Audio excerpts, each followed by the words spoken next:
that's just like college, right? Nowadays, I couldn't even imagine this NIL stuff in college, because when I was in college, if you were like a scholarship kid and there was a walk-on, the walk-on had to really.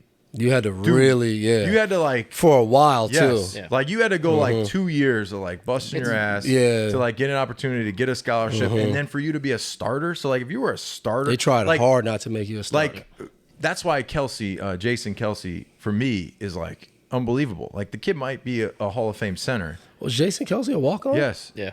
He was a walk-on.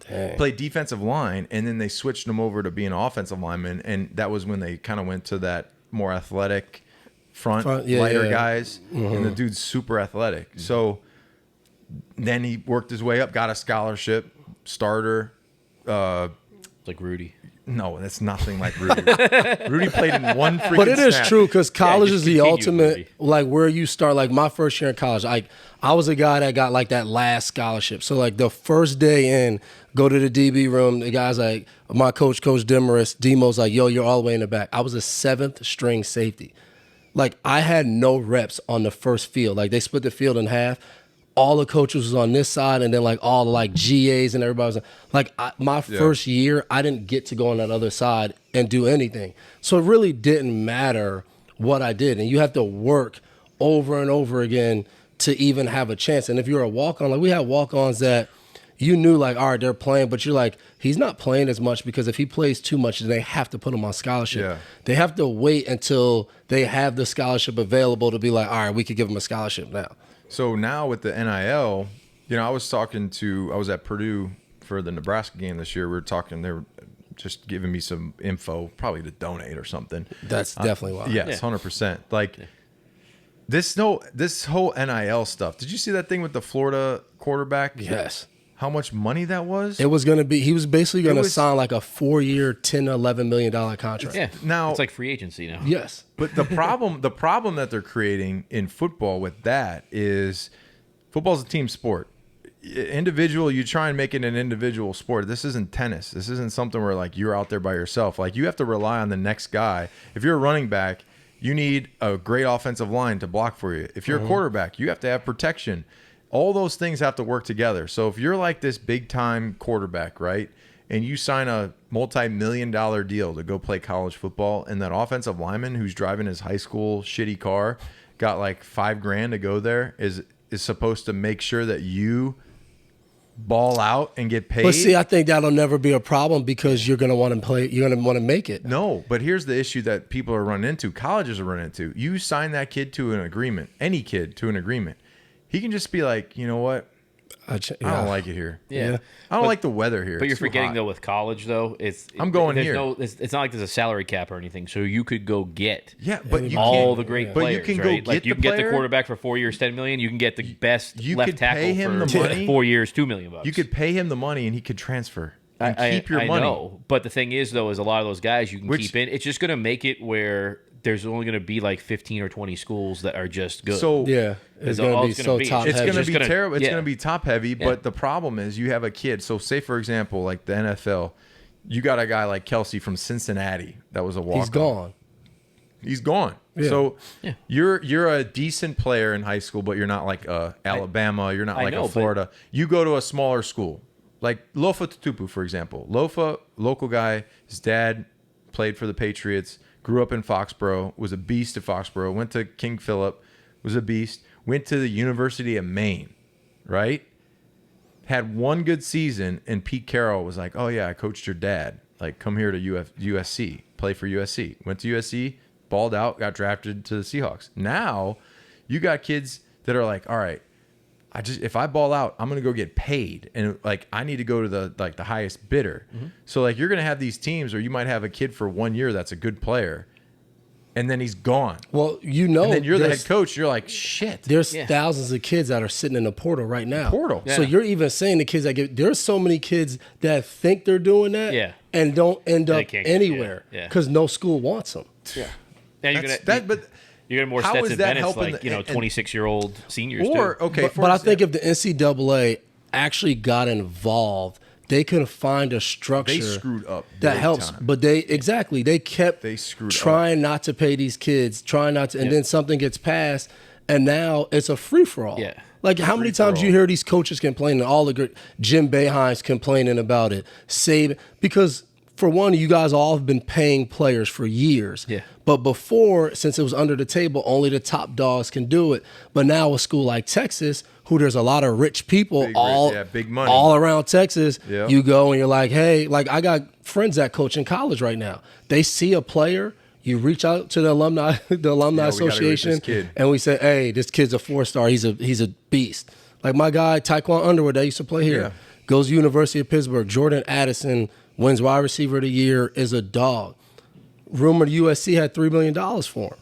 What does he do? His offensive coordinator left. Kenny Pickett, his quarterback, left. His wide receiver coach left. He was like, why am I going back to Pitt for my last year? Goes to USC. It's about to be probably a top 15 pick this year. Yeah. No, it's just going to make it where there's only like 10, 15, 20 teams. Look at Colorado now. Colorado's going to be a powerhouse now. But people like college football even more probably because you might have 10 to 15 teams who are really good. Yeah, like NFL caliber type teams that are just going to battle it out. And it may make college football a little bit better because then if you structure it right, because now it's all TV deals and all that, you're like, we don't want Alabama playing, some shit university and just going to get wiped out. Like, what if it turns into like 3 or 4 conferences? That's what I mean, yeah. And you just have some good football. It's going to suck for the kids. Someone's going to lose in this deal. Kids. Like the kids. The kids will definitely lose. So the problem is like that nobody really is talking about too is like say you're a kid that was a really good football player, potentially could have made it in the NFL. You make, I don't know, $500,000. Say you make $500,000 your senior year to play football. You're not good enough to play in the NFL. How you pay back them taxes? Yeah. You got to have a CP. You got to actually have a. You got to go and get your taxes. They get agents and all that now. No, yeah, and the agents are taking a fee. So you're having kids that aren't. And then at Clemson, at Clemson, there was a kid that had some money, right? His dad was in a private jet into Clemson, right? They caught the old the dad was sleeping around with students at Clemson, you know what I'm saying? Like that's always happened. It's just getting out there now. No, but now you also have parents, but you have an 18-year-old kid that's going to get an influx of money. Yeah. Some of these 18-year-old kids, their parents ain't never had money. Especially because with these NIL deals, some of the people they hire is just hiring marketing agents. Yes. Yeah. So if they don't build your network of how we know as players, when you meet somebody, all right, they might introduce me to an accountant here, somebody else might. Yeah. If they're not doing that, I talked to my advisor about that. He's like, these kids don't realize that first money you get might only get taxed at 20%. You got to pay that back at the end of the year. So again, let's say you're a 5-star recruit, and they get you to a 3-year, $2 million deal, and they're paying you tear your ACL the first year, and then they bring in another 5-star, and you never play.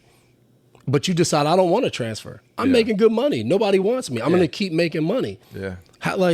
But then, you just said, then you leave, or they cut the money that they're giving you. Now you're just stuck. Now you're stuck. But I think that's where the NCAA could come in, and now you have all these accountants right here. Yeah. Hey, guys, when you sign these deals, we're going to give you a list of people you reach out to. They're going to help you financially situate everything. Those people could be paid through the NCAA. You're making billions of dollars. Yeah.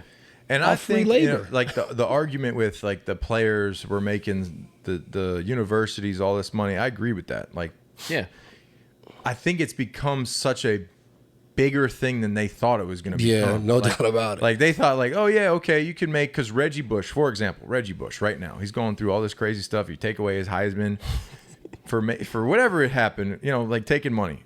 Everyone, Brendan Spikes used to say, I made more money in college, in the league. Guys that came from the SEC would be shocked if you said you didn't get paid. Come on, it's been happening forever. If Reggie Bush was playing this year, his senior year, they estimated he would make $12 million for the season. Think about Tim Tebow. I was in the Senior Bowl with Tim Tebow. We had a 6 p.m. autograph signing. I woke up at 7:30 in the morning. There were people lined up outside. He was a real rock star at the Senior Bowl. Dude. Everywhere he went, he had security. Think about the money Tim Tebow would have made Yeah, it wouldn't have mattered. His NFL career wouldn't have mattered. He would have never had to play it down in the NFL. He would have made $30 million to $50 million easy. Memorabilia, the whole like every single business in Florida would have paid him. Vince Young. Vince Young. Yeah, he was in Texas. So like you got to think back. If you were one of them, if you were one of them superstars, you're like, damn. Yeah, and think about that because back when we were in school, you got in trouble for selling your jersey. I know. The jersey they gave you, if you sold it, you got caught. You got in trouble. Take May classes because I'd get $1,300 from the school. Like you would get double for if you like took a Maymester class, and I'd be like, man, my rent was $500. I just got $1,300. Yeah, I'm winning. I'm rich right now. So when we got that Pell Grant, it's crazy. But then the issue too is a kid that made good money in college. Are they really going to class? Like, are they learning skills that are going to help them? Because not everyone's going to make it to the NFL. That's true, too. There's 117 Division I teams. That is true. Of those kids that are playing in Division I, very few are going to play in the NFL. What's it? 100 of the draft? It's super 135 guys, like, make it every year next year. I don't know the numbers. It's not much. Yeah. So you're going to go make $500,000, and then you're going to be like, oh, yeah, I apply for this job that gives me especially because $85,000 entry. Most of the sports you can't do internships and stuff. No. Not college football. Not while you're playing. Like the big time sports. Yes. It's too hard. And then all these kids that are starting to play now, and you're seeing this now because you've been in the NFL a long time. A rookie player that comes in the NFL today is you put up team first, do your job, be accountable. It's not about like all the things that are team based. They're coming from an environment which it's individual based. Different. Yeah. It's a completely different mentality. That is true. But and then you have an agency going that way, then you have an agency that's like, all right, what are we going to do? We're going to blow up your social media accounts. We're going to start a branding company. We're going to do t-shirts. Yeah. Like I don't like bringing it up, but the guy that you like to bring up a lot. Oh, your protege? Like Winovich. For example, you have this name, drafted T-shirts, like you're trying to like brand something. The best thing that you can do is just go produce. Yeah, but that's not the way it is now. But it's kind of like that's not the way it is because when you're younger and you're in college. But that model will always be at the top. Produce and you'll be fine. Produce and you'll be fine. Yeah. Go make plays. There's no doubt about it.